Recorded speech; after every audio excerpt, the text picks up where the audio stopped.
And the disciples were like, Jesus, this is a bad idea. Don't go. I know Lazarus was your bud and stuff, and you hung out, and you loved him and everything, but don't go. Because if you go, they all knew what was going to happen. And what was going to happen? They all knew that Jesus was going to die. That he was going to be arrested. Nobody liked him. They were going to have a lynch mob or something, and he was going down. And Thomas, I'm going to pick up with 13. So Jesus, however, had been speaking about his death, but when they thought that he was referring to Mary's sleep, then Jesus told them plainly, Lazarus is dead. For your sake I am glad I was not there, so that when you may believe. But let us go to him. Thomas, who was called the twin, said to his fellow disciples, let us go that we may die with him. That's not a man who doubts. That's not a man who's a pessimist. That's a man who says, this is going to happen. This is a man who's committed himself to a cause. And one of the things I hear Chuck talks about and talk about are people buying into the ministry. People buying into what we're doing and going forward and progressing and committing themselves to what we're doing. And it's those people when we buy into it and we realize, hey, man, this is really cool. Because we've had a lot of people come into the doors of our church, or the Foundry Church, and say, wow, this is good. This is really cool. I like what you're doing here. And then, they come out for a couple days, a couple weeks, and then they leave and we never see them again. Why? I don't know. They have their own reasons. But there are people who come in to our church and our ministry or a certain ministry and they say, hey, I like what you're doing here. What can I do to help you out? Where can I fit into this? I'll tell the story Chuck tells all the time from my point of view of the day I met him. I was just coming up from South Carolina. I was doing a seminary at Palmer Theological Seminary, and I sat there and I was looking for a place to minister. And long story short, I got hooked up with Chuck and Kiefer, and we met at Delancey Street Bagels. Good, not bad food, nice atmosphere, expensive, but I'm sitting there. Somebody was paying for it, so I went. And he sits there and he starts telling me about this place called the Foundry Church. And he says it's a place where, we work with college students. We work with, we also, we're big into the arts. We like doing artsy stuff. And he told me of this thing called a Fire by Night, which I heard was pretty good, but I haven't seen one. And says that we're looking, I told him I was into drama and all these things. And, about 5 minutes into the conversation, I look at him and I said, Chuck, you don't have to go any further. I'm in. And he was silent. I didn't know how big of a deal this was until later when I met more people and have known Chuck. But to get Chuck quiet for a few minutes, that's big. Love you to death, Chuck. Love you. Nothing but love for you, man. But I bought into this ministry. I bought into this thing called the Foundry. I said, God, this is what I'm going to do. This is my life. Fast forward to, 4 years? Associate pastor, co-pastor, youth pastor, still campus pastor, whatever he decides to call me on any given day.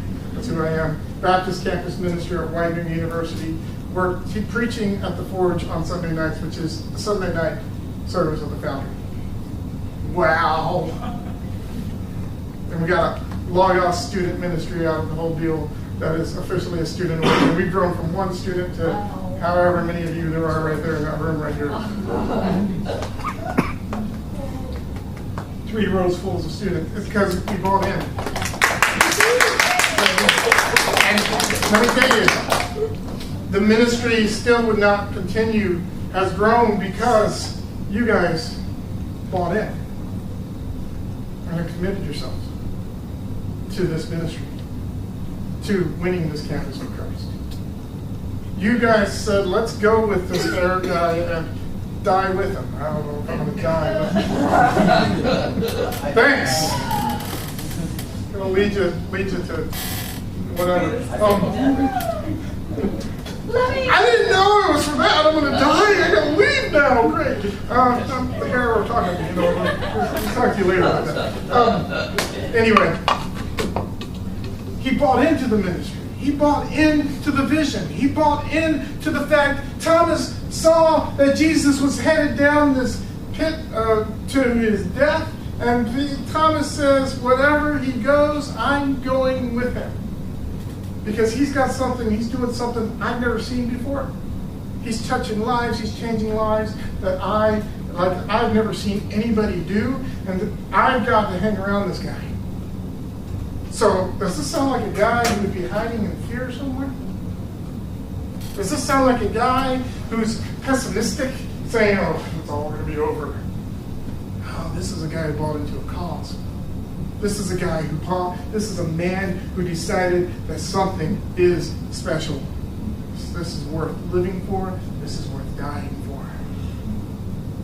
And here, everybody says he's a doubter, but he was the one with the most faith because he believed Jesus was the Messiah. I'm going to get there. Stop. Don't get ahead of me in the story.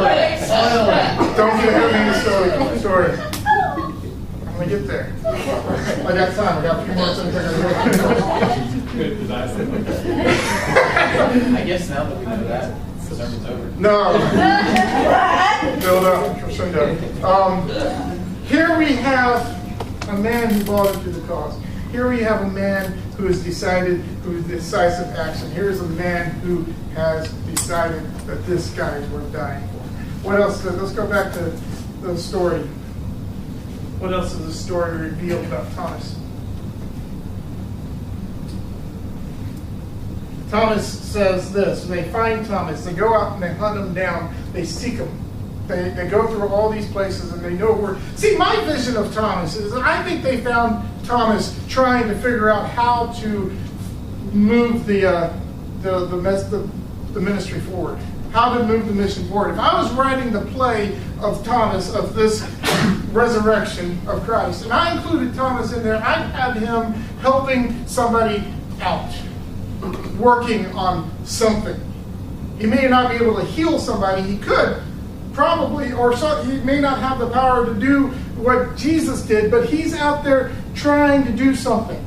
Maybe building a wall for somebody, or maybe just helping somebody with their groceries or something. I don't know. But I have Thomas doing something, out there trying to figure out what the next step of the mission is. And when they came to Thomas and they said, hey, we found the Lord. He's alive. He came back. And they start telling him, they start telling him about how Jesus walked through walls and was right behind them, and they touched his hands and saw his scar in his side, because that's what they did. And Pete Thomas says this is where he gets the doubting from. The doubting Thomas. I'm not going to believe this until I see it for myself. How many of us agree like that? Honestly, how many of us would be just like that? Yeah, you saw it. You saw it? Really? Cool, I got to see this. Well, can I really quick, because it segues to the one thing I want to touch on? Okay. The disciples were shown Jesus first. Mm-hmm. It's not like the disciples believed, and then Jesus appeared to them. Right. Jesus came in and said, Exactly. hey, he wanted just what they got already. All he wanted was just, I want to see this. You saw it, and you didn't ask for it. I want to see this too. I want to have the same treatment as you guys did. Maybe it's this old twin thing. My twin brother got it. I want it too. All my brothers got it. Let me see it too. I'm not going to believe it until I see it. And a week later, he got to see it. It took him a whole week, but he got to see it, right? Just imagine, have you ever waited for something for a week? What's going through your head? See, I identify with Thomas, because I'm like that too. I want to see it. I want to feel it. I want to touch it. And I'm sitting there like, maybe it's true, maybe it's not. What if they're lying to me? What if they just pull on my leg? What if it's just some ghost that looked like Jesus? I want to see this. And just thinking of the possibilities of, oh my gosh, if this is true, then the mission can go forward. And the mission that I've sold my life to, that I've devoted my life to, that can be done something great and mighty. Even more so now that Jesus can walk through walls. Even more so that now that he died and he's like alive again. Even more so. Wow.